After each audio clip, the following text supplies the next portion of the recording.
చంద్రబాబు నాయుడు గారి మీద negligence case అనేది ఎందుకు నమోదు చేయకూడదు అని అడుగుతా ఉన్నా. చంద్రబాబు నాయుడు గారు అనే వ్యక్తి వల్ల 60 మంది చనిపోయిన తర్వాత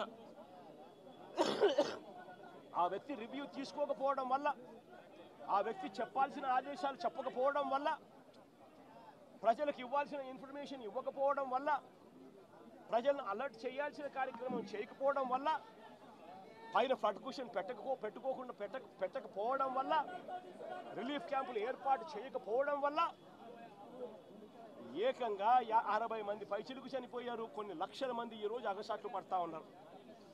ఇంతకన్నా దారుణమైన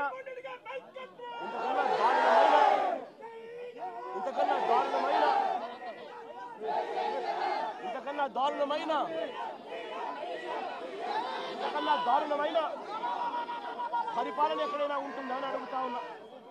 ఈ పెద్ద మనిషి ఈ నేరాన్ని కూడా, ఈ తప్పును కూడా డైవర్ట్ చేసేందుకు ఒకవైపున సురేష్ లాంటి ఎక్స్ ఎంపీని, విజయవాడ డిప్యూటీ మేయర్ భర్తను, ఇలాంటి వాళ్ళని టాపిక్ డైవర్ట్ చేసేందుకు 4వ తేదీ రాత్రే అరెస్ట్ చేయించే కార్యక్రమం చేస్తాడు. అంతటితో ఆగిపోకుండా ఇదే పెద్ద మనిషి ఓట్ల గురించి మాట్లాడతాడు. నిజంగా నాకు ఆశ్చర్యం అనిపిస్తుంది ఆ ఓట్ల గురించి మాట్లాడుతూ ఉన్నప్పుడు. ఈ ఓట్లన్నీ కూడా ఎవరు ఏని అడుగుతా ఉన్నా, ఈ ఓట్లకన్నిటికీ కూడా ఎవరి హయాంలో పర్మిషన్ వచ్చింది అని అడుగుతా ఉన్నా. ఈ ఓట్లన్నీ కూడా ఎవరి ప్రభుత్వం వచ్చిన తర్వాత 3-4 నెలల కిందట ప్రభుత్వం చంద్రబాబు నాయుడు గారిది వస్తే ఆ విజయోత్సవాలు చేసిన ర్యాలీలో ఈ బోట్లు వీళ్ళు లేరా అని అడుగుతా ఉన్నా. ఈ బోట్లలో ఉన్న వ్యక్తులు, ఈ బోట్లు గత 4 నెలలుగా చంద్రబాబు నాయుడు గారితో కలిసి ఇసుక దోపిడీలో చంద్రబాబు నాయుడు గారితో కలిసి ఈ బోట్ల ఓనర్లు వీళ్ళందరూ కూడా భాగస్వాములు అయినారు.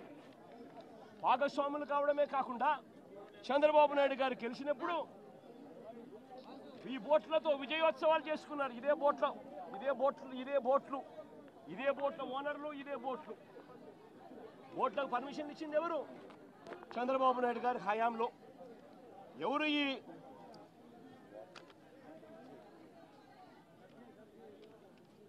ఈ ఊషాద్రి అనే మనిషి ఎవరు? చంద్రబాబు నాయుడు గారితోనూ లోకేష్తోనూ ఇద్దరితోనూ కలిసి దిగిన ఫోటోలు కనిపిస్తూ ఉన్నాయి. తెలుగుదేశం పార్టీలో క్రియాశీలకంగా వ్యవహరించిన పరిస్థితులు కనపడతా ఉన్నాయి. రామ్మోహన్ అనే మనిషి ఎవరు? ఆయన టీడీపీ ఎన్ఆర్ఐ నేత జయరాం అనే వ్యక్తి సోదరుడి కుమారుడు కాదా అని అడుగుతా ఉన్నా. టీడీపీ హయాంలోనే ఈ ఓట్లకు అనుమతులన్నీ ఇచ్చారు. వీరు గెలిచాక విజయోత్సవ ర్యాలీలో కూడా వీళ్ళు పార్టిసిపేట్ చేశారు. తెలుగుదేశం పార్టీకి చెందిన ఆలూరు చిన్న అనే వ్యక్తి ఎవరు? ఈ వ్యక్తి ఎవరు? తెలుగుదేశం పార్టీకి ఉన్న సంబంధాలు ఏమిటి? ఇంతమంది బోట్ ఓనర్లు, బోట్లు అన్నీ కూడా తెలుగుదేశం పార్టీ వారియే కనిపిస్తూ ఉంటే, ఈ బోట్లు వరద కారణంగా ఈ బోట్లన్నీ కూడా ప్రకాశం బ్యారేజ్కు కొట్టుకొని వస్తే, ఆ కొట్టుకొని వచ్చిన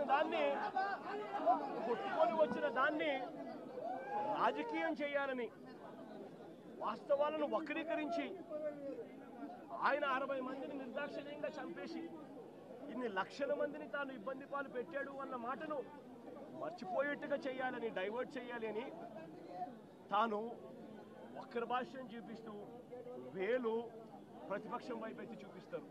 నేను అడుగుతా ఉన్న చంద్రబాబును, అయ్యా దాదాపుగా మీ ప్రభుత్వం వచ్చి 3-4 నెలలు అవుతా ఉందయ్యా. 3-4 నెలల నుంచి మీ ప్రభుత్వం ఉంది.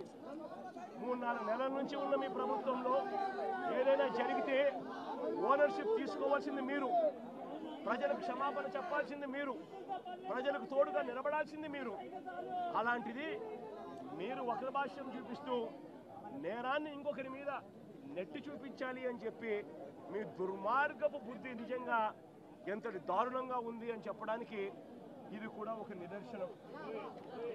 నిజంగా ఇదే పెద్ద మనిషి చంద్రబాబు నాయుడు గారు,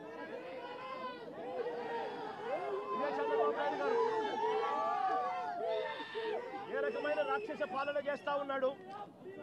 ఏ రకంగా ఈనాడు అనే దినపత్రిక, ఏనాడు ఆంధ్రజ్యోతి, ఏనాడు TV5 ఇవన్నీ కూడా చంద్రబాబు నాయుడు గారిని ఎలా గోబెల్స్ మాదిరిగా ఎలా మోస్తున్నారో చెప్పడానికి కూడా ఒక చిన్న ఉదాహరణ ఈరోజు ఈనాడులో వచ్చింది. ఏమొచ్చింది? రెయిన్ గేజ్ మీటర్లు చెడిపోయాయంట. రెయిన్ గేజ్ మీటర్లు చెడిపోయాయి ఈనాడులో ఈరోజు కింద పాటలో ఫ్రంట్ పేజ్లో స్టోరీ. కాబట్టి చంద్రబాబు నాయుడు గారికి వర్షం ఎంత పడుతుందో తెలియడం లేదంట. ఇది మా ప్రభుత్వంలో చెడిపోయాయని చెప్పి చంద్రబాబు నాయుడు వచ్చినాక ఇప్పుడు మరమ్మతులు ఇప్పుడు చేయిస్తున్నారంట. ఇప్పుడు నిజంగా ఎంత దుర్మార్గంగా మారాస్తున్నారనంటే వీళ్ళు మనుషులేనా అని అడుగుతా ఉన్నాను నేను ఈ సందర్భంగా. అయ్యా, రాష్ట్రంలో పాత విధానంలో ఉండే రెయిన్ గేజ్ మీటర్లు ఎప్పుడూ అవుట్డేటెడ్ అయిపోయాయి.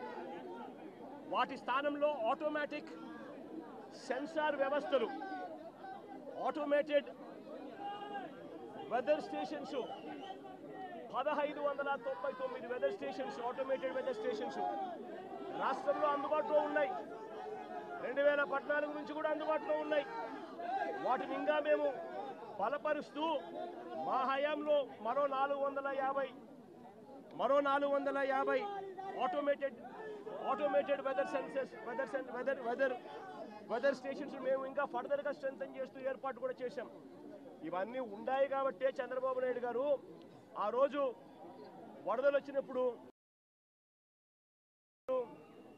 పక్కన జీకొండూరులో 42 సెంటీమీటర్లు, పక్కన ఇక్కడ విజయవాడ సెంటర్లో 30 సెంటీమీటర్లు అని